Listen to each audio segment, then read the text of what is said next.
In today's lesson, we're going to be having a look at changing colours. This is also going to involve having a look at a concept called layer masks. So I will show you both of these things. This video mostly about changing colours. So what we've got here is a row of supercars, and they all look rather super. They're nice and colourful. This method won't work with things that are black and white.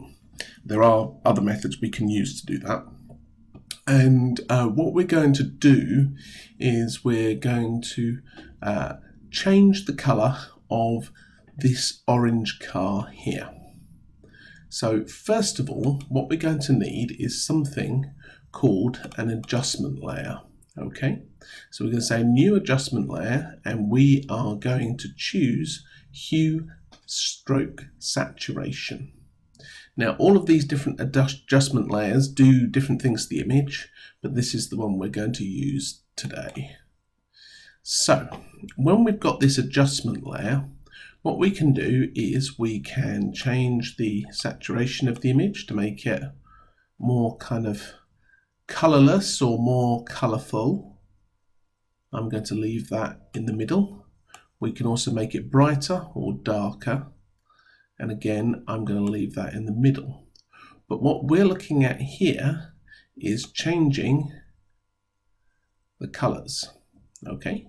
Now, all it's doing is it's rotating values around in its memories, so it's changing the numbers of the binary, and because it's doing it to every pixel, it then means that the reds become perhaps more blue, and the blues become more green, and the greens become more red.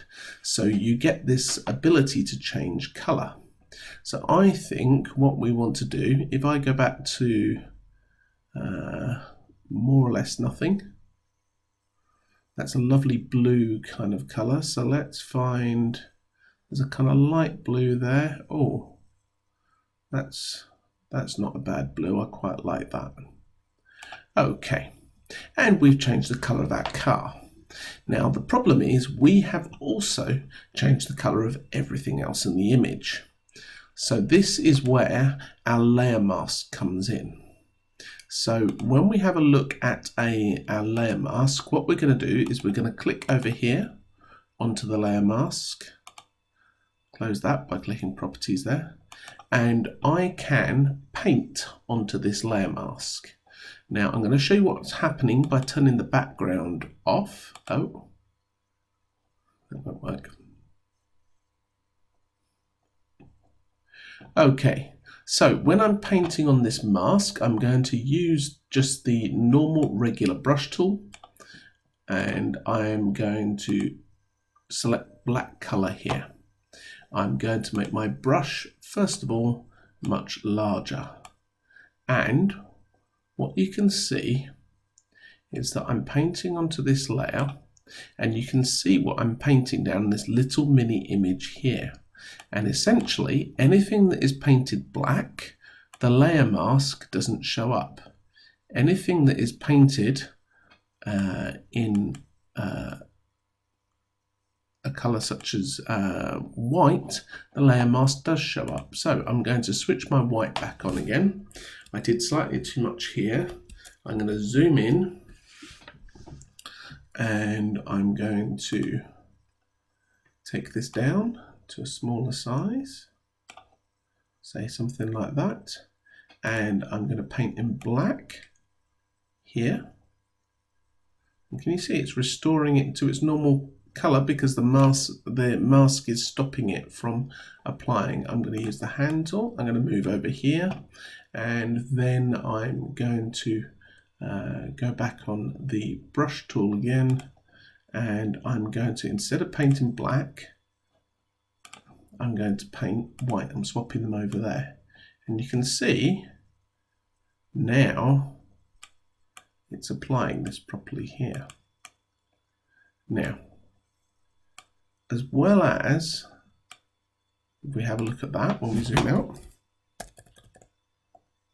that looks pretty snazzy, but it's slightly unrealistic because it's affecting the windows as well. So what I'm going to do is I'm going to again go back to my brush. I'm still painting on the mask, and I am going to paint in black. I'm going to make sure none of this. There we are.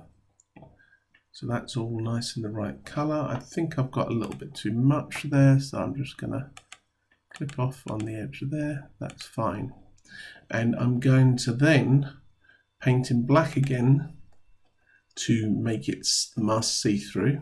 And I'm going to take my brush size right down to, let's say 7px.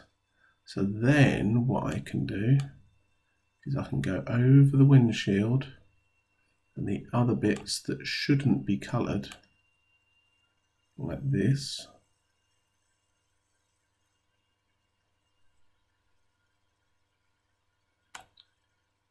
I'm sure you can make a fantastic job of this. Over the headlights, because the headlights shouldn't be that colour. I could even go to a smaller brush size and do in the corner there. Or again, I could use my polygonal lasso, because that's a nice straight polygon kind of shape.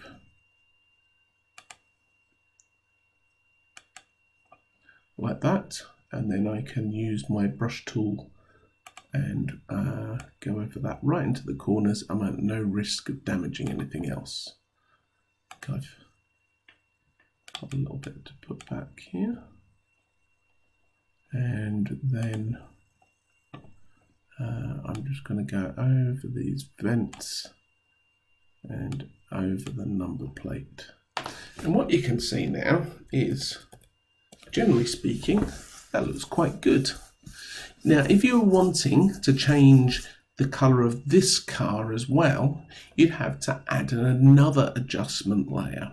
So you'd have to add an adjustment layer on top and then remove everything else from that adjustment layer. So that's how you change the colours of objects. I hope you have a bit of fun with that. What I'd like you to do is try on the supercar image, try changing the colours of each of the different cars without affecting anything else. If you want to find your own supercar to work on, you're more than welcome to do so.